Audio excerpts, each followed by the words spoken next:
የኔሽን ቢልዲንግ ቴሲስ ፌል አድርጓል። ሶ አዲስ ትውልድ እንዴት ነው የምናስበው? ኢማጂን ማድረግ የለብንም ወይ? ኢማጂን የምናደርግ ከሆነ በምን አይነት ፍልስፍና በምን አይነት ሐሳብ ነው ሊሆን የሚችለው ሊቃኝ የሚችለው? ሶስተኛው የአብዮቱ ትውልድ የመጀመሪያው ወራሽ የምንለው ነው 1980ዎቹ ትውልድ ማለት ነው። ይሄ ትውልድ የወረሰው ቅራኔ ጥላ ስር የሚኖር የሚመስል አንድና አምባገነን መንግስት በሌላ ጠንካራ አምባገነን መንግስት እየተካ ነው የመጣው እና በኮሎኒያል ቴሲስ ኤርትራ ሀገር ሆኗል። በናሽናል ኦፕሬሽን ቴሲስ ደግሞ በኋላ ኢህአዴግ ወደ ስልጣን መጥቷል።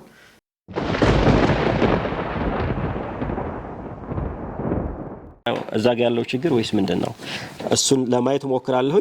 ሌላኛው እያንዳንዱ ትውልድ በምን አይነት ዓለም ወይም ደግሞ ልዕለ ዓለም ውስጥ ነው ኖርኩ የሚለው ወይ ደግሞ እየኖርኩ ነው የሚለው ያ በራሱ የምንኖርበትን ዓለምም በትውልዶች መካከል ያለውን መስተጋብር ግንኙነት የሚያሳየን ስላለ። ሁለተኛው ዓለም ያለበት ብዝሃ ቀውስና ነገረ ትውልድ ከላይ ካየኋቸው አንፃር ለማየት ሞክራለሁ። መጨረሻ ላይ በትውልዶች ውስጥና በትውልዶች መካከል ያለን ቅራኔ ማሻገር እንዴት ይቻላል እና በምን በዚህ ውስጥ የአሳቢዎች ሚና ምን መሆን አለበት? ያ ማለት አሁን እዚህ ውስጥ ያለው ስብስብ ማለት ነው የኛ ስብስብ ምንድነው ሮሉ በዚህ ውስጥ የሚለውን ለማየት ሞክራለሁ። ወደ መጀመሪያው ርዕሰ ጉዳይ ስገባ ነገረ ትውልድ ነው። እንግዲህ ነገረ ትውልድ ሲባል መነሻ የሚሆነው ትውልድ ምንድነው? በትውልዶች መካከል ምን አይነት ድንበር ነው ያለው? በምን ይገለጻል? የትውልዶች ወርልድ ቪው ወይም ደግሞ ነጽሮተ ዓለማቸው ምንድነው? አንድ ትውልድ ስንል በጋራ የሚጋራው የሆነ ነገር ይኖረዋል። ኤክስፒሪየንስ ሊሆን ይችላል። በዛ ወቅት የተፈጠረ የተለያየ ታሪካዊ ደግሞ የቴክኖሎጂ የፖለቲካዊ ማህበራዊ ጉዳዮች ሊሆኑ ይችላሉ። እነኛን ይጋራል። ለዛ ለተፈጠረው ታሪካዊ ክስተት የሚሰጠው መልስ አለ፣ መስተጋብር አለ። በዛ የተቀኘ ስለሚሆን ነጽሮተ ዓለሙም ያንን ማየት አስፈላጊ ይሆናል ማለት ነው። ልዩነትስ ይኖራቸዋል በትውልዶች መካከል በፖለቲካ አስተሳሰባቸው፣ ስለ ማህበራዊ በኢኮኖሚያዊ ጉዳዮች እንደዚሁም በሌላው የሚለውን ጉዳይ የሚያተኩር ነው። እንግዲህ ባዮሎጂካል ዴፊኒሽንን ላይ መሰረት አድርገን ካየን ትውልድ ስንል በወላጆችና ልጆቻቸው ልጅ በሚወልዱበት መካከል ያለውን እድሜ ነው ብዙ ጊዜ የሚወስደው። ያ ማለት በበፊቱ ከ20 እስከ 25 ዓመት አንድ ትውልድ የሚባለው አባት አለ፣ ልጅ አለ፣ የልጅ ልጅ አለ። በዚህ ውስጥ በአባትና የልጅ ልጅ መካከል ያለው የ20 እና 25 ዓመት የጊዜ ክፍተት እንዳንድ ጄኔሬሽን እንዳንድ ትውልድ ይወሰዳል። ግን ይሄ ብያኔ ደግሞ አሁን ባለንበት ዓለም አያስኬደንም። አንደኛ ብያኔው ኢሮሴንትሪክ ነው፣ አውሮፓዊ የባህል ስሪትን ማዕከል ያደረገ ነው። ሁለተኛ አሁን ባለንበት ዓለም የቴክኖሎጂ ለውጥ አለ፣ ዘመናዊነት አለ፣ ድህረ ዘመናዊነት አለ። እነኚህ ነገሮች ማህበራዊ ሴቶችና ማህበራዊ ውቅር ላይ ተጽዕኖ አሳርፈዋል። ስለዚህ ይሄን እድሜ አሁን ባለው ሁኔታ ወደ 30 ከፍ የሚያደርጓሉ፣ ወደ 40 ወደዛም ከፍ ይላል። ሰው ቶሎ ያገባም ወይ ደግሞ ቶሎ አይወልድም። እንደዛ አይነት ነገሮች አሉ። በእኛ ኮንቴክስት ደግሞ በፊት ብንወስደው በ15 ዓመት በ16ም ይወለዳል እና ይሄኛው የባዮሎጂካል ዴፊኒሽን የተወሰነ ውስንነት ሊኖርበት ይችላል። ግን ባዮሎጂካል የሆኑ ሁኔታዎችን ካየን እድሜን መሰረት ያደረገ የእድሜ እኩያነት ወይም አቻነት ልንለው እንችላለን። ወይም ደግሞ በተመሳሳይ የትውልድ ዘመን እድሜና ቦታ ስፔስ እና ታይም እነኚህን የተጋራ ወይም ደግሞ የተጋሩ የህይወትን እድገት ሊቀይሱ የሚችሉ ለየት ያሉ ክስተቶችን በጋራ ያስተናገዱ ፖለቲካዊ ክስተት ሊሆን ይችላል። ለምሳሌ እኛ አብዮት ልንል እንችላለን፣ አድዋ ልንል እንችላለን፣ ወይም ደግሞ የፖለቲካ ለውጥ ልንል እንችላለን። ቴክኖሎጂ ሊሆን ይችላል። ለምሳሌ አሁን ያለው ጄኔሬሽን ወደፊት ልንለው የምንችለው የሰው ሰራሽ አስተውሎት ኤአይ ጄኔሬሽን ልንለው ነው የምንችለው። እያስተናገደ ያለው ይሄኛውን ስለሆነ ማለት ነው። ለምሳሌ ወርቃማው የሥነ ጽሁፍ ዘመን ይባላል በኢትዮጵያ። በዛ ውስጥ ያለ ጄኔሬሽን ኢንተሌክቹዋሊ ያንን የሚጋራበት ሁኔታ ሊኖር ይችላል ማለት ነው። ብዙ ጊዜ ደግሞ የአንድ ትውልድ ወይም የአንድ ጄኔሬሽን መነሳት በዛን ወቅት ከነበረው ማህበራዊ ወይም ፖለቲካዊ ለውጥ ጋር በጣም ይያያዛል። የሆነ ክስተት ከተፈጠረ፣ ቀውስ ከተፈጠረ ለዛ ቀውስ የሚሰጠው ምላሽ ይኖራል። በዛም አውድ ዲፋይን ልናደርገው እንችላለን ማለት ነው። ስናየው ጊዜ አለ፣ ቦታ አለ፣ ዘመን አለ። በዛ ውስጥ የጋርዮሽ ዘመን፣ የጋርዮሽ ጊዜ፣ የጋርዮሽ ታሪክ፣ ማህበራዊ፣ ባህላዊ፣ ፖለቲካዊ የሆኑ ጉዳዮችን ሊጋሩ ሊያሳልፉ ይችላሉ ማለት ነው። ሌላኛው ትውልድ እንዴት ይሰራል ነው። አንድስ ትውልድ እንዴት ነው እንደ ትውልድ ክላሲፋይ ልናደርግ የምንችለው የሚለውን ማየት ተገቢ ነው። በኋላ ላይ ወደ እኛ አውድ ስለምንመጣ ማለት ነው። የትኛው የታሪክ ክስተት ነው አንድን ትውልድ ሊገልጸው የሚችለው? ፈጠራ ነው ሊገልጸው የሚችለው? ጦርነት ነው? ረሃብ ነው? ለዚያ ትውልድ መከሰት ወይም መፈጠርስ ምክንያት ሊሆኑ የሚችሉ ነገሮች ምንድናቸው? የቴክኖሎጂ አብዮት ነው? ብሶት ነው? ቅርታ ነው? ሁከት ነው? ግጭት ነው? ወይም ደግሞ ከፖለቲካል ኢኮኖሚ መገፋት ነው? ስራ አጥነት ነው? የፖለቲካ ምህዳር መጥበብ ነው? ስደት ነው? እነኚህስ ነገሮች ገጸ በረከት ናቸው ለለውጥ ወይስ ደግሞ እዳ ናቸው ለዛ ጄኔሬሽን? ምናልባት እነኛም ያንን ጄኔሬሽን ሊፈጥሩት የሚችሉ ቀውሶች በማስተናገድ ሂደት ውስጥ አንዳንድ ጊዜ ቀውሶቹን እንደ ድል ቆጥሮ ወደ ኢኖቬሽን እና ወደ ሌላ የፖለቲካ እድገትም ሊወስዳቸው ይችላል። ወይም ደግሞ እንደ እዳ ሆነውበት እሱም ደግሞ ሊያሻግራቸው ይችላል ለዛኛው ትውልድ ማለት ነው። አንድ ትውልድ ህልሙን እንዴት ይገልጻል? ወይም ደግሞ ህልሙን እንዴት ይተነትናል? ህልም አለ ወይ? በመጀመሪያ ያለው ህልም ምንድን ነው? ህልም ሲባል ደግሞ ምናልባት ደግሞ የወረሰውም ህልም ሊሆን ይችላል። ይሄን በእኛ ኮንቴክስት ልናየው እንችላለን ከአብዮቱ ጀምሮ። የትኛውን ትናንት ነው ለህልሙ ግንባታ ለህልሙ ትልም የተጠቀመው? ምክንያቱም የትኛውን ትውልድ ትናንት ደግሞ በተለያየ ትውስታዎች ተረኮች ይዘናቸው የምንመጣቸው ደግሞ የወረስናቸው ነገሮች አሉ።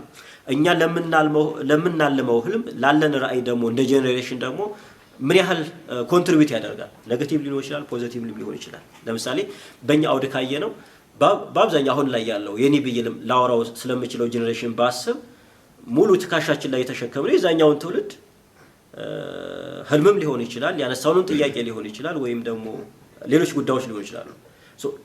አንዳንድ ጊዜ ራሳችን በመፈለግ ሂደት ውስጥ እንገባለን። አንዳንድ ጊዜ ደግሞ የነሱ ተጽዕኖ ከፍተኛ ስለሆነ በዛ ውስጥ እንትን ልንል እንችላለን ማለት ነው። ትናንት ለዛሬ ግንባታ እንዴት አስተዋጽኦ አደረገ፣ ወደ ነገስ እንዴት ይወስደናል የሚለው እንደ አንድ ኮንቴክስት እንወስደዋለን። አንድ ትውልድ በዛ ወቅት በተፈጠረው ሁነት ሊገለጽ ይችላል። የአርበኝነት ዘመን ለምሳሌ ብዙ በጣሊያን ጊዜ ስታወሯቸው ራሱ ቃለ መጠይቅ ስታደርጓቸው እንደዛ ይሏቸዋል። በአድዋ ጊዜ፣ በአብዮቱ ጊዜ፣ በእንደዚህ አይነት ጦርነት ጊዜ እንደዚህ አይነት ነገር እንሰማለን። ግን በሆነ ፈጠራው ደግሞ በኢኖቬሽን እንደዚህ አይነት ታይም ጊዜ የሚባል አንሰማም። ያ ማለት የፈጠራው ወይ ደግሞ ኢኖቬሽን ትውልድ ወይም ደግሞ ኢኖቬሽን ካራክተር ሊያደርገው የሚችለው ትውልድ ግን የለንም ማለት ነው። እነኚህ አጠቃላይ የትናንት ትውስታዎች፣ እርሾች፣ ትሩፋቶች፣ ገጸ በረከቶች ይኖራሉ፣ ማነቆችም ይኖራሉ። ይሄ ደግሞ አንድ ትውልድ ላለበት ወይም ደግሞ ደርስበታለሁ ላለው ለህልሙ ለራእዩ አጠቃላይ እንደ መሰናክልም ሊሆን ይችላል፣ እንደ ገጸ በረከትም ሊወሰድ ይችላል። ሌላኛው የትውልዶች ቅራኔ ነው። የትውልዶች ቅራኔ ስንል አንደኛ በሴት ሊሆን ይችላል፣ ቫልዩ ሲስተም ሊሆን ይችላል፣ በአመለካከት በልምድ ሊሆን ይችላል።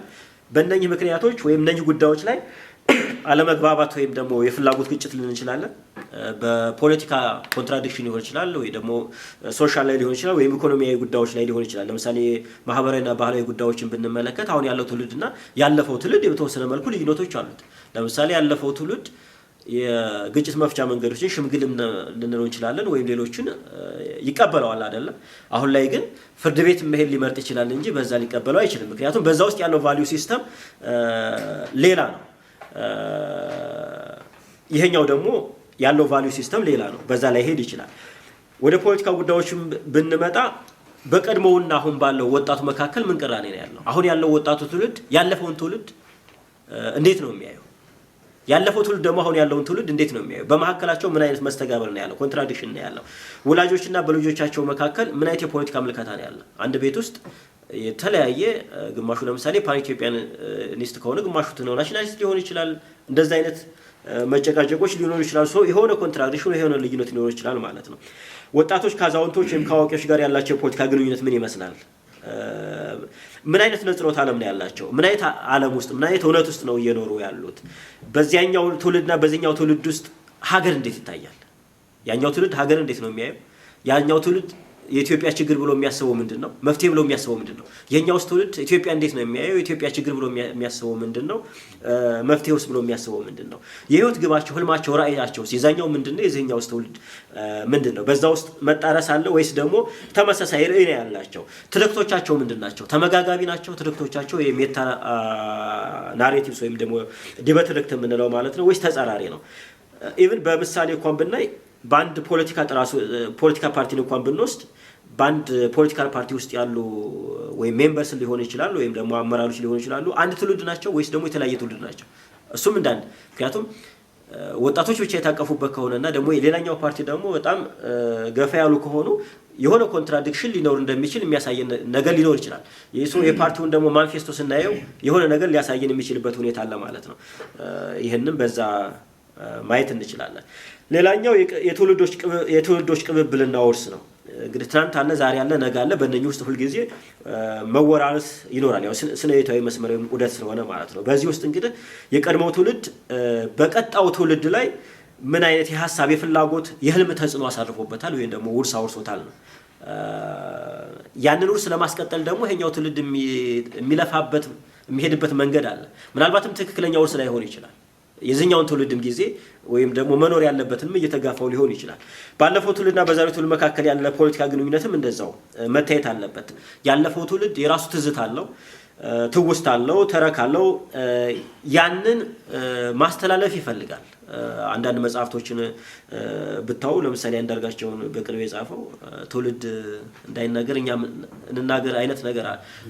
ማስተላለፍ የሚፈልገው ነገር አለ ማለት ነው። ይሄኛውን ትውልድ አሁንም አይ አንተ አታውቅም ወይ ደግሞ እኔ ነኝ የምናገርልህ እያለው ነው ማለት ነው። ያንን ውርስ እያወረሰው ነው ማለት ነው። ግን ምን አይነት ውርስ ነው ያኛው ውርስ የሚለው መታየት አለበት። ለምሳሌ አድዋን መውሰድ እንችላለን። አድዋ አንድ ክስተት ነው፣ ግን ብዙ ትዝታ አለበት፣ ብዙ ትውስት አለ፣ ብዙ ተረክ አለ።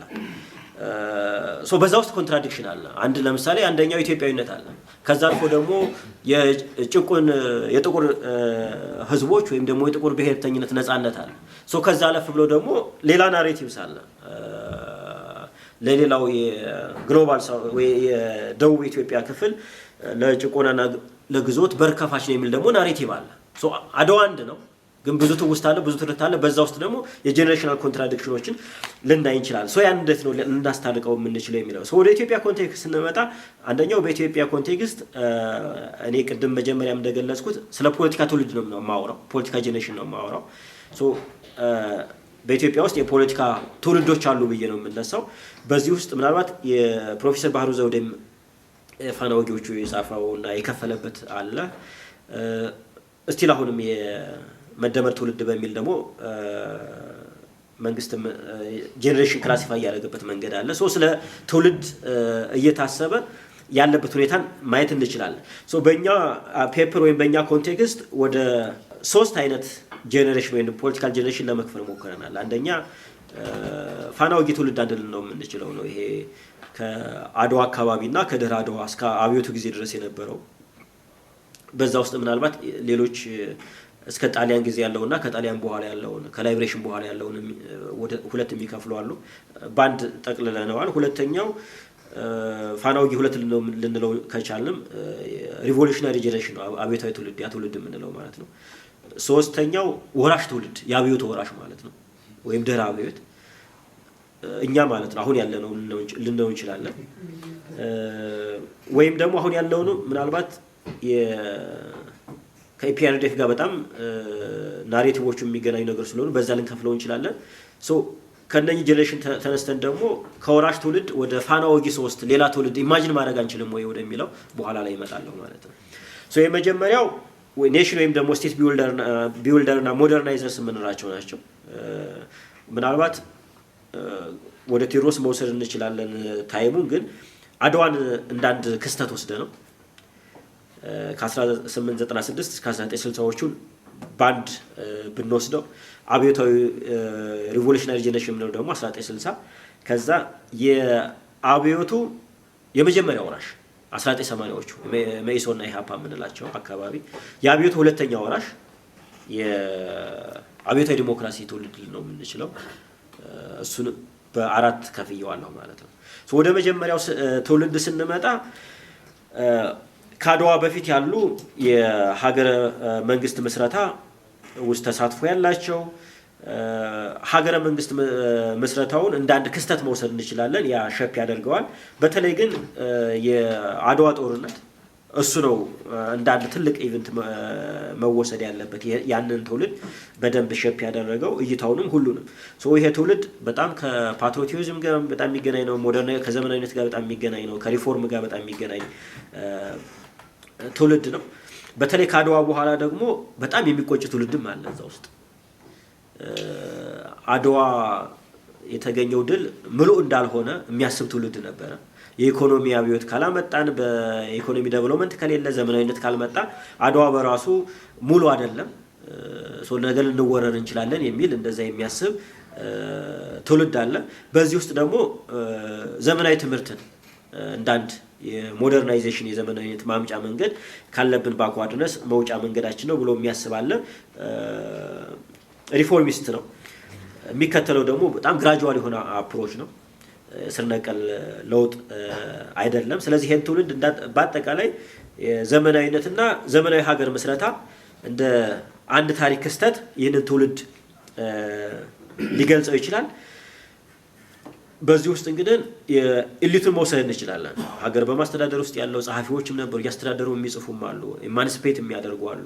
ያለውን የሶሻልና የፖለቲካል ሲስተም ደግሞ ይተቹ ነበሩ። ነገሩ ባይከዳኝም ሌሎችንም መውሰድ እንችላለን። ለሀገሪቱ ደግሞ የባክዋርድነስና አንደር ዴቨሎፕመንት መፍትሄ የሚፈልጉ የሚያመላክቱም ኢንቴሌክቹዋልስ በዚህ ውስጥ ነበሩ። ግን በዚህ ውስጥ ደግሞ በራሳቸው ትውልድ ውስጥ ደግሞ ያላቸው ስኬት እንዳለ ሆኖ ደግሞ ውስጣዊ ቅራኔ ነበረባቸው። ያን ውስጣዊ ቅራኔ እስካሁን ድረስ የወረስናቸውም አሉ። አንደኛ በትራዲሽናሊስትና በሪፎርሚስቶች መካከል የነበረው እሳት አገባ፣ በተለይ ትክክለኛው መንገድ የትኛው ነው ለመልማት ለዘመናዊነትም ሊሆን ይችላል ለመንግስት አስተዳደርም ሊሆን ይችላል የትኛው ነው በሚለው ልዩነቶች ነበሩባቸው። አንዱ የምስራቁን መንገድ እንከተል የሚላለ የምዕራቡን መንገድ የሚላለ ኢንዲጂናይዜሽን ፕሮጀክት አለ። ሶ ተምሳሌት ፍለጋ አይነት ውስጥ የነበሩ አሉ። እነ ገብረሕይወት ባይክዳን መውሰድ እንችላለን። እነ ከበደ ሚካኤልም እነ ህሩይንም መውሰድ እንችላለን። ዊዚን በሞናርኪካል ሲስተም ውስጥ ደግሞ የሴንትራሊዝም እና ሪጂናሊዝም ዙም ውስጥ ያለ ሽኩቻዎች ነበሩ። 1931 ህገ መንግስት በሚለቅበት ጊዜ በዛ ውስጥ የነበሩ ሁለት ቡድኖች ነበሩ። አክቹአሊ ያ ሁለት ቡድን መከፈሉ መጨረሻ ላይ ለንጉሰ ነገስቱ ነው ያገዘው። ንጉሰ ነገስቱ ህገ መንግስቱን በፈለገው መንገድ እንዴት ነው ያደረጉት? አንድ ያልተጠቀሙበትም እንደ ኦፖርቹኒቲ ሊወሰድ የሚችል ነው። ስለዚህ ይሄኛው ጄኔሬሽን ጀስት ፕሪዝነርስ ኦፍ ሂስትሪ ኦፍ ክሪኤሽን ልንለው እንችላለን። በመጀመሪያው እንደ አንድ ፖለቲካል ጄኔሬሽን ኢመርጅ ሲያደርግ ዊዝን ኮንትራዲክሽን አለበት። የነበረበትም አጠቃላይ የዓለም የፖለቲካ ሁኔታም ቀጠናው ጂኦፖለቲክስ ኢትዮጵያ ያለችበትም ሁኔታ ያሳደረበት ተጽዕኖ ስለነበረ የራሱ የሆኑ ችግሮች ነበሩበት። አንዳንድ ከጻፏቸው ውስጥ እንኳን ብንጠቅስ ለምሳሌ የህሩይን መንገድ መውሰድ እንችላለን። በጣም ህሩይ የሰሯቸው ስራዎች ላይ በጣም ለውጥን የመናፈቅ የለውጥ መንገድን የማሳየት አይነት ሁኔታ አለ። እነ ማህተመ ስላሴ ወልደ መስቀልን ብንወስድ ስርና መሰረት ያለውን የሀገር ልምድና ጠባይ በጭራሽ መተውና መልቀቅ፣ ዝክረ ነገሩ መርሳትን በሰው ልጅ ተገቢ ተግባሩ ሆኖ አይታይም የሚል አይነት ነገር ሁሉ ይጽፉ ነበር። ያ ማለት ለውጥ ያስባሉ፣ መምጣት እንዳለበት ያስባሉ። ግን ያ ለውጥ ግን ሞር ከውጪ ወይ ከምስራቅ ወይ ከምዕራቡ ዓለም የተቀዳ ሳይሆን ከራሳችን መነሳት አለበት ብሎ የሚያስብ አለ። በሌላ በኩል ደግሞ አድዋን በተመለከተ ያ ከአድዋ በኋላ የተኙበት ሁኔታ እንደነበረ እነ በጅሮን ተክለ ሐዋርያት በጣሊያን ወረራ ዋዜማ ከንጉሥ ነገስቱ ጋር ባላቸው ስብሰባ አንስተውታል። እውንስ አሁን እነ በስቶ እነ ድርቆሽ እነ ሽምብራ በስልቻ ባህያ ጀርባ ወይንም በሰው ትከሻ አመት የሚበልጥ ተጉዘው ስንቅ ሆነው በገልና በገንቦ ውሃ ተቀጥቶ ያቡጀዴ ነጠላና ሱሪ ተለብሶ እነዚህ ሁሉ ፀሐይና ዝናብ ተፈራርቆባቸው በእንደዚህ ያለ አኳኋን ተዘምቶ በዛሬው ዘመን ድል ለማግኘት ይቻላልን የሚል ጥያቄ ሁሉ ያነሱ ነበር።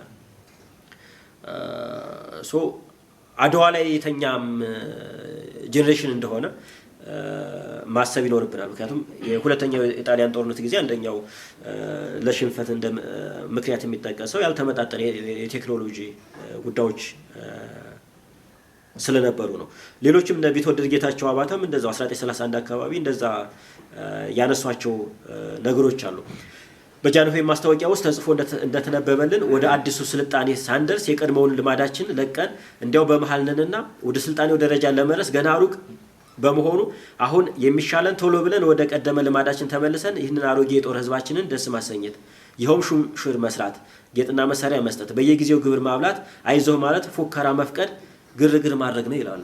ወደ ጦርነት ሲሄዱ ዋዜማው ነው እንግዲህ አድዋ ላይ እንደተኛም ልንቆጥረው እንችላለን። ግን በዛ ውስጥ ግን የለውጥ ሐሳቢዎች አሉ።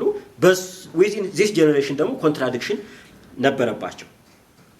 በኋላ ላይም ሐዲስ ዓለማየሁ ለንጉሠ ነገሥት ወደ 53 እንደዛ ገጽ አካባቢ ያስገቡት ምክር ሐሳብ ነበር ማስታወሻ። በቃ ያ ሲስተም ያ ስርዓት መቀየር እንዳለበት የገለጹበት ነበር። የኢትዮጵያ መንግስት ስሪት አስተዳደሩና በፖለቲካም ሆነ በኢኮኖሚና በሶሻል ልማት ህዝቡ ዛሬ ያለበት ደረጃ በብዙ ኢትዮጵያውያን መካከል ላለመደሰትና ለቅርታ አይነተኛ ምክንያቶች መሆናቸውና በዚህ ምክንያቶች በጊዜ ካልተሻሻሉ የዋል ይደር እንጂ ለውከት መነሻ መሆናቸው የማይቀር መሆኑን እያለ ይቀጥላል። ምንድነው ከስር መሰረቱ ችግሮቹ መፈታት አለባቸው ነው ብለው የሚያነሱት። ግን በመጣንበት መንገድ ደግሞ ሩት ኮዙን ያንን አድሬስ አድርገናል የሚለው ሌላ ጥያቄ ነው የሚሆነው። እዛው እሳቸው የጻፉት ላይ ከቅጠሉ ወይ ደግሞ ከግንዱ ከሆነ ቦታ ላይ ያንን ችግር እንትን ብንለው እንደገና ያቆጠቆጣል ብለው የጻፏቸውም ነገሮች ነበሩ። ይሄ ትውልድ ለውጥን ያቀነቅናል፣ ለውጥን ይፈልጋል። ግን የለውጥ መንገዶች ላይ ቅራኔ ያለበት ምን አይነት ለውጥ ነው የምንፈልገው፣ በምን መንገድ ነው የሚለው አንደኛ ወግ አጥባቂዎች አሉ። በአንድ በኩል መነሻን የማይነድ የለውጥ መንገድ አቀንቃኞች አሉ። ሐዲስ ዓለማየሁ መውሰድ እንችላለን። ተክለዛሬ መኩሪያ ኢብን 1973 አቦርት ሊሆነው ህገ መንግስት ላይ ተሳታፊ ናቸው። ለከበደ ሚካኤልን ብርሃኑ ድንቄን መውሰድ እንችላለን። የብላታንም መንገድ መውሰድ እንችላለን። ግን ያ በተለየነ ህሩይ መንገድ አልተሳካም ወይም ደግሞ የተሸነፈ ሐሳብ ከዛ በኋላ የመጣው ስር ነቀል ለውጥም ስለሆነ ያለ ምን ሆነ መጠየቅ ያለብን ነገር ይመስለኛል። እንግዲህ ሌላኛው የዚህኛው የፋና ወጊ አንድ ትውልድ ውርስ ልንለው የምንችለው ሀገርን ያወርሷል። እንደ አንድ ትሩፋት ልንወስድ እንችላለን። ግን ከነችግሩ ነው ያወረሰው። ያወረሰው ዳለ ያ የለውጥ መንገድ በውስጣቸው ያለው ኮንትራዲክሽን አሁንም አለ። አሁንም ላይ የምስራቁ ነው የሚሻለን የምዕራቡ ወይስ ደግሞ ኢንዲጂነስ የሆነ የመልማት መንገድ ኢንጂነስ የሆነ የመንግስት አወቃቀር አሁንም ያ ድቤት አለ። የዛን ጊዜ የነበረው ድቤት አሁንም ድቤት አለ። ያልተመለሰ ጥያቄ አውርሰው ሄደዋል ማለት ነው። ሌላኛው ገቢነት የጎደለው ወይም ደግሞ በምኞት መኖር ብቻ በጣም ተምኔታዊነት የሆነ ነገርም አውርሰዋል ብዬ አስባለሁ። ወደ ሁለተኛው ትውልድ እንምጣ። አብዮታዊ ትውልድ 1960 ማለት ነው። አብዮቱ እንደ ክስተት ይህን ትውልድ ይገልጸዋል። 1960ዎቹ አካባቢ መርጅ ያደረገ ነው። በተለይ 1960 የነበረው በፈረንጆቹ ማለት ነው የአቦርት የከሸፈው መፈንቅለ መንግስት ይሄ ትውልድ እንዲከሰት በጣም ብዙ በር ከፍቷል። ሪቮሉሽናሪ እና የሶሻሊስት አይዲያ በጣም የሚገልጸው ነው። ወይም ደግሞ አይዲዮሎጂ ማዕከል ያደረገ የፖለቲካል ኢኮኖሚ ትግል ውስጥ የገባ ነው። ሞር የፖለቲካ አክራሪነት በኢትዮጵያ ፖለቲክስም ኢመርጅ ያደረገበት ሁኔታ ነው ያለው። የመሬትን ጥያቄ አንስቷል። በዚህ ውስጥ ሁለት ክላስ ተፈጥሯል። ወይም ደግሞ በጥያቄ ሲያነሷቸው የነበረው ውስጥ የናሽናል አለ፣ የመደብና የብሔር አለ። እንግዲህ እንደዋለልኝን ብርሃኑ መስቀለዳን በኋላ ላይም ልናያቸው እንችላለን። በዚህ ውስጥ ሶስት ተቃራኒ የሆኑ እሳቤዎች በኢትዮጵያ ፖለቲክስ ውስጥ እንዲፈጠር ኮንትሪቢዩት አድርጓል። አንደኛው የኔሽን ቢልዲንግ ቴሲስ የምንለው ነው። ናሽናል ኦፕሬሽን እና ኮሎኒያል ቴሲስ የምንለው ነው። በኋላ ላይ አሸናፊ ሆኖ የወጣው የናሽናል ኦፕሬሽን ቴሲስ ነው እና በኮሎኒያል ቴሲስ ኤርትራ ሀገር ሆኗል። በናሽናል ኦፕሬሽን ቴሲስ ደግሞ በኋላ ኢህአዴግ ወደ ስልጣን መጥቷል። የኔሽን ቢልዲንግ ቴሲስ ፌል አድርጓል። ኮንትራዲክሽን ዊዝኢን ዚስ ነበረው። አንድ አይዲዮሎጂ ነው፣ ማርክሲዝም ነው የሚከተሉት ነበረ። ራዲካል ቼንጅ ኤጀንት ናቸው። ስር ነቀል ለውጥ ነው የሚፈልጉት። የነቢራዊ ስርዓቱ ተጻራሪ ናቸው። ሌላኛው በዚህ ውስጥ የምናየው እንግዲህ ፖለቲካል ፓርቲ ወይ ኦርጋናይዝድ የሆነ ፖለቲካል ሙቭመንትን በዚህ ጊዜ ነው የተጀመረው። ግን ቫዮለንስ ነው ሞር ወደ ኢትዮጵያ ፖለቲክስ የሚያስገባው። ቫዮለንስ ግን ደግሞ ወደ ኋላ መካከለኛው ዘመንም ስንመጣ ሞደርን ኢትዮጵያም ውስጥ ስንመጣ አለ። ስለዚህ ከዚህም ቦሮ ያደረጉት አለ፣ ከዛም ቦሮ ያደረጉት አለ። ያንን ያወረሱበት ሁኔታው አለ ማለት ነው። ሌላኛው ከመጀመሪያው ጄኔሬሽን ከፋና ወጊ ትውልድ ከምንለው ጋር ምንድን ነበር ያላቸው ግንኙነት ስንል በአብዛኛው ቅራኔ ነው ያላቸው። ሌላኛው ካልቸር ኦፍ ቫዮለንስ ወይም ደግሞ ሚሊታሪዝም ጠመንጀኝነት አውርሰዋል ይሄኛው ትውልድ በራሱ ያስካውን ድረስ ቀጥሏል የፖለቲካ አክራሪነትንም እንደዛው ያወረሰው ነው ሌላኛው ገዢ የሆነ ወይ ደግሞ ኤግዚስቲንግ ሜታ ናሬቲቭስ ነበር እስከዛ ድረስ ያ ሜታ ናሬቲቭስ ኩዌስችን ተደርጓል ኦልተርኔቲቭ ሜታ ናሬቲቭስ ወይም ዲበትርክት አምጥተዋል ያሸናፊና ተሸናፊ ቅራኔም በራሳቸው አለባቸው ሶ ከዛኛው ትውልድ ይሄ ኢንተርጄኔሬሽናል ኮንትራዲክሽን ብቻ ሳይሆን ዊዝን ጄኔሬሽን ኮንትራዲክሽን ነበረባቸው ማለት ነው ይሄኛው ትውልድ ባለፈው ጋር ብቻ ሳይሆን ማለት ነው ሌላኛው ፋናውጊዎቹም ትዝተና ታሪካቸውን የማውረስ ፍላጎት አላቸው እነኚህም የማውረስ ፍላጎት አላቸው ሶ የአብዮቱ ወራሽ ትውልድ የዛኛውንም የዚህኛውንም ሁለቱም ማውረስ ስለሚፈልጉ በዛ ውስጥ የመጣበትን መውሰድ እንችላለን ለምሳሌ ስነ ጽሁፍን ብቻ መውሰድ እንችላለን ማየት እንችላለን እንዴት ያንን ለማውረስ ሲፈልጉ እንደነበረ ለምሳሌ ፊታውራሪ ተክለ ሐዋርያትን ግለ ታሪክ ማየት ትችላላችሁ እዛ ግለ ታሪክ ውስጥ ቁጭት አለባቸው ቁጭታቸውን ያወሳሉ ትክክለኛ መንገድ ይሄ ነበር መሆን ያለበት የሚለውን ደግሞ የሚገልጹበት መንገድ አለ ህልማቸውን ትግላቸውን የሚያወሱበት ሁኔታ አለ ያንን ዘመን ለማስናፈቅ ይሞክራሉ የደጃዝማች ወልደ ሰማዕት ገብረ ወልድም ብንመለከት ታይትሉ ራሱ ህይወቴ ለሀገሬ ኢትዮጵያና ለወገኖቹ ኢትዮጵያውያን እድገት የነበረኝ የሥራ ጥማት እንደዛ የጻፏቸው አሉ የአብዮትም ትውልድ ትዝታውን ለቀጣው ለማውረስ የትግሉን መንገድ የሞከረበት መንገድ አለ ለምሳሌ ክፍሉ ታደሰን ያ ትውልድ ቅጾች መውሰድ እንችላለን ያስናቀ እንግዳ ሸክም የማይከብደው ህዝብ የሰንባ ፍቅር ኢቭን ታደለች አምባሳደር ቅርብ ጊዜ ዳኛው ማን ነው የህይወት ተፈራ መውሰድ እንችላለን ያንዳርጋቸው የቅርብ ጊዜውን ትውልድ እንዳይናገረኛ መናገር ሶ እንደዚህ አይነት ነገሮች አሉ ማለት ነው ትግላቸው እንዲቀጥል ይፈልጋሉ ግን ቤት በቀጣው ጄኔሬሽን ግን ያንን ማውረስ የሚፈልጉት ኮንትራዲክሽኑን ጭምር ነው ሶ ይሄኛው ትውልድ የነበረበት ያለበትን እንትሮች መውሰድ እንችላለን ለምሳሌ ካንደኛው መጽሐፍ እንኳን መቅድም ላይ ብንወስድ የሚለው ምንድነው የዚች መጽሐፍ ዓላማ ሸክም የማይከብደውን ህዝብ ጭነት ለማራገፍ በግልና በቡድን ተጋድሎ ካደረጉት ሀገር ወዳድ ኢትዮጵያውያን ውስጥ አንዳንዶቹ ለማያውቃቸው አዲስ ትውልድ ለማስተዋወቅ ነው ይላል ሶ ያን ማስቀጠል ይፈልጋል ያ ትውልድም ላይ መግቢያው ላይ ብትመለከቱ ራሱ ትውልዱን የሚገልጽበት ያንድ ባተሌ ትውልድ ዝርያዎች እንደዛ በማለት ይገልጸዋል ሶ ባተሌ ትውልድ እያለ ነው የሚገልጸው ያኛውን ትውልድ ኮንትራዲክሽኑን የሚያሳያል ማውረስ የሚፈልገው ነገር አለ ሶስተኛው የአብዮቱ ትውልድ የመጀመሪያው ወራሽ የምንለው ነው 1980ዎቹ ትውልድ ማለት ነው ይሄ ትውልድ የወረሰው ቅራኔ ጥላ ስር የሚኖር የሚመስል ብሔርተኝነት ነው በጣም ዶሚናንቱ አብይ ብሔርተኝነት አለ ለውስ ብሔርተኝነት አለ ወይ ደግሞ ፓን ኢትዮጵያኒስት ናሽናሊስቶችም ነበሩ ኢትኖ ናሽናሊስቶችም ነበሩ በኢህአፓ በሜሶ እንደዛ ያለውን መውሰድ እንችላለን ችግር ወርሷል ከአብዮቱ ትውልድም ከዛኛው በፊትም ካለው ወርሷል ተጨማሪ ደግሞ የራሱ ኮንትራዲክሽኖች ነበሩበት ካልቸር ኦፍ ቫዮለንስ ወርሷል እሱም በራሱ ያወረሰበት መንገድ አለ ግን ለየት የሚያደርገው እዚህኛው ጄኔሬሽን ላይ ለመጀመሪያ ጊዜ ኦርጋናይዝድ ሆነ ፖለቲካል ፓርቲ ኢመርጅ አድርጓል ሜሶን ኢህአፓ ምንላቸው ግን ፓርቲ አቋቋምክ ማለት የትግልህ መንገድ ሲቪላይዝድ ሆነ ፖለቲክስ ነው የሚሆነው እንጂ ጠመንጀኝነት አይደለም ቫዮለንስ አይደለም ግን የገቡት እነሱ ወደ ቫዮለንስ ነው ሶ ለምን ወደ ቫዮለንስ የገቡት አንደኛ የወረሱት አለ ፍሮም ዘ ሜዲቫል ፔሪድ ጊዜ ጀምሮ ኢትዮጵያ ውስጥ ያለ ቫዮለንስ እንትን አለ ተጨማሪ ደግሞ አይዲዮሎጂካሊ አክራሪነቱም አለ ከዛ የወሰዱት አለ ሶ ስልጡን የሆነ የፖለቲካ ለቀጣው ትውልድ ሊያወርሱ አልቻሉ ያወረሱት ያንኑ ሚሊታሪዝም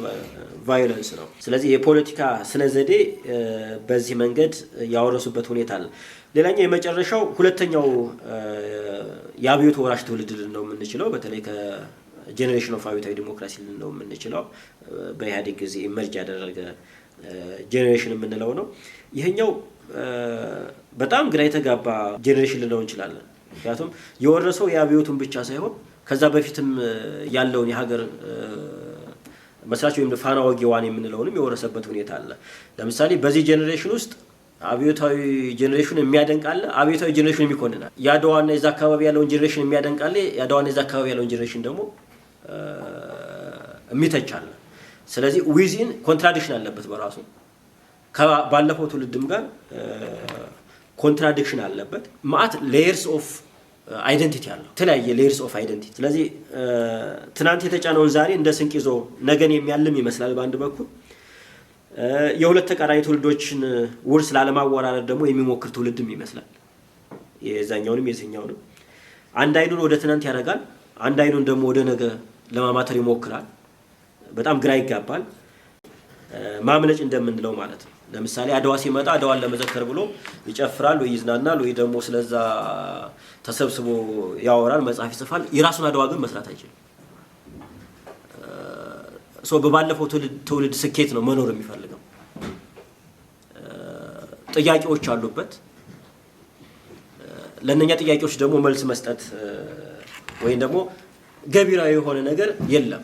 ሞር ይሄ ተምኔታዊነቱ እሱ ያይላል ብዬ አስባለሁ። ያለውን ሁኔታ ልክ ምንድነው የምንለው ማምለጫ አይነት ነገር ውስጥ ነው ያለው ይመስለኛል።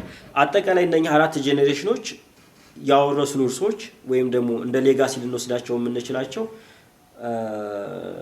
አሁንም በኋላ ልንወያየት የምንችለው አንደኛው የሰለጠነ ስልጡን የሆነ ፖለቲካ አላወረሱ። ያወረሱት ካልቸር ኦፍ ሚሊታሪዝም ነው፣ የጠመንጀኝነት ባህል ነው። ኢቭን ኢህአፓና መኢሶን እንትን ብሎ ፖለቲካል ፓርቲ ካቋቋምክ ልትታገል የምትልበት መስመር ይታወቃል። በኋላ ግን የገቡት በሌሎቹ እንትኖች ናቸው።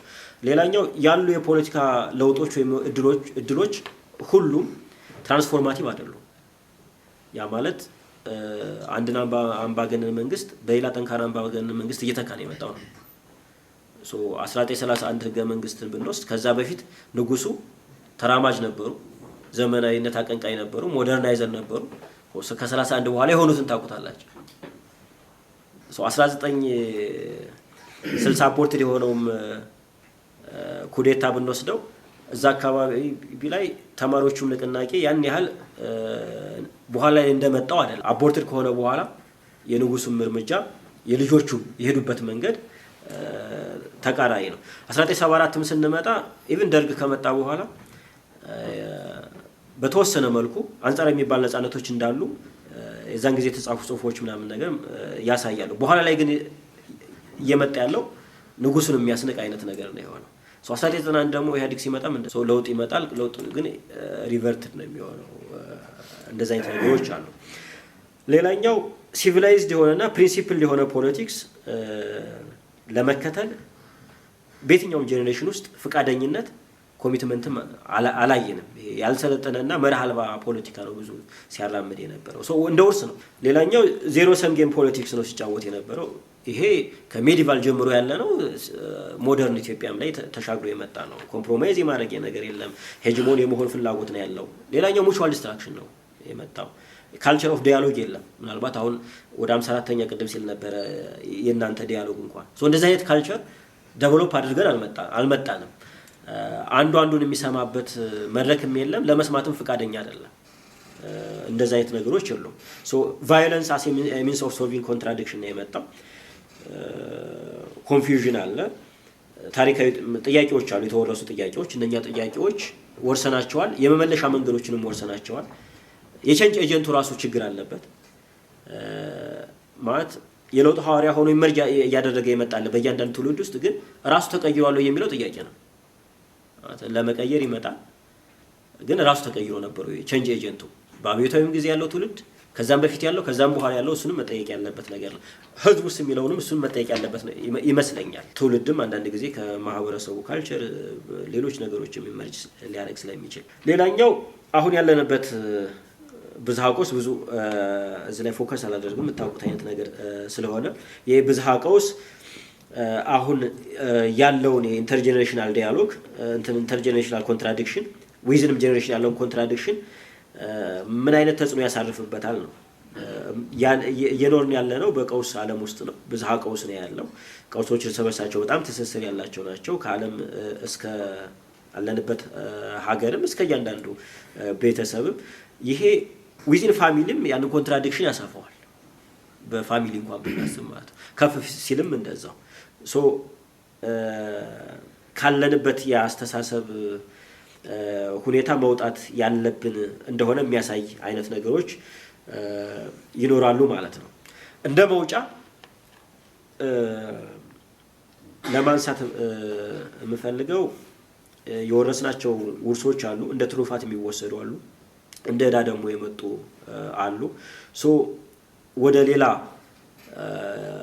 ወደ ተሻለ ጄነሬሽን ወደ ሌላ ፋና ወጊ 3 ወይ 4 ወደ ምንችለው እንዴት ነው ያን ትራንስሴንድ የምናደርገው የምንቀይረው የሚለው እንዳንድ ጥያቄ ነው የሚሆነው የፖለቲካ ደግሞ የመጣንበትን ካልቸር ኦፍ ሚሊታሪዝም ወይ ደግሞ ቫዮለንስ ወደ ሲቪል እና ስልጡን ወደ ሆነ ፖለቲካ እንዴት ነው ሊቀየር የሚችለው የጄነሬሽን መመለስ ያለበት ነው ጥያቄዎች አሉ እነኛ ጥያቄዎች ሲመለሱ የነበረበት መንገድ አለ ሶ አሁንም በዛ መንገድ ነው እነኛ ጥያቄዎች የተመለሱ ያሉ ሶ ዋት እስከመቼ የሚሉ ነገሮች መነሳት ይኖርባቸዋል ሌላኛው ያልተመለሱ ወይም ከትናንት ውልድ ሆኑ ተጨባጭ ሆኑ ታሪካዊ ቅራኔዎች አሉ ሶ ያንን መፍታት ይኖርበታል ግን በምን ነው የሚፈታው ሶ እንደዛ አይነት የዲያሎግ እና የዲስከሽን ትሮች በሰፉ ቁጥር ሊሆን ይችላል ሶ አዲስ ትውልድ እንዴት ነው የምናስበው ኢማጂን ማድረግ የለብንም ወይ ኢማጂን የምናደርግ ከሆነ በምን አይነት ፍልስፍና በምን አይነት ሐሳቢ ነው ሊሆን የሚችለው ሊቃኝ የሚችለው ወይስ ከቀደመው ትውልድ የወረስነውስ እንዴት ልናሻግረው እንችላለን የፓራዳይም ሽፍት ያስፈልጋል ማለት እሱን ማሰብ ይኖርብናል ሲቪላይዝድ ሆነ ፕሪንሲፕል ሆነ ፖለቲክስ ያስፈልጋል ይሄ ግን ለማምጣት ቼንጅ ኤጀንቱ ራሱ የባህሪ ለውጥ ማምጣት ይኖርበታል ዋናው ችግር ያለው እሱ ስለሆነ ማለት ነው በዚህ ውስጥ የኢንተርጄነሬሽናል ዲያሎግ እንዳንድ መፍትሄ ሆኖ መምጣት ይችላል በዚህ አሁን ባለው ስብስብ አውድ ውስጥ እንኳን ካየ ነው ለምሳሌ አንድ ያብዮት ወራሽ የሆነ ትውልድ ከጻፉት ውስጥ ሊሆን ይችላል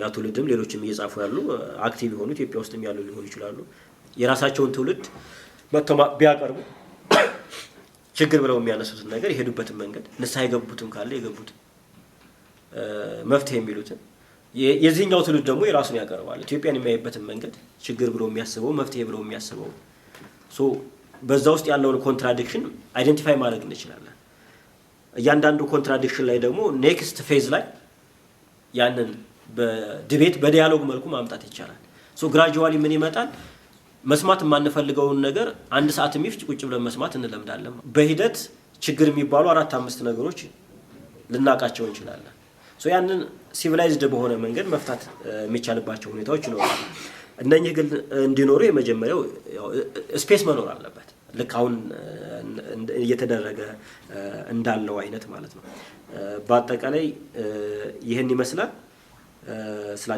ስላዳመጣችሁኝ አመሰግናለሁ እንግዲህ ካልተሰማም ይቅርታ ድምጼን በጣም ይዞኝ ስለነበረ ቴንክ ዩ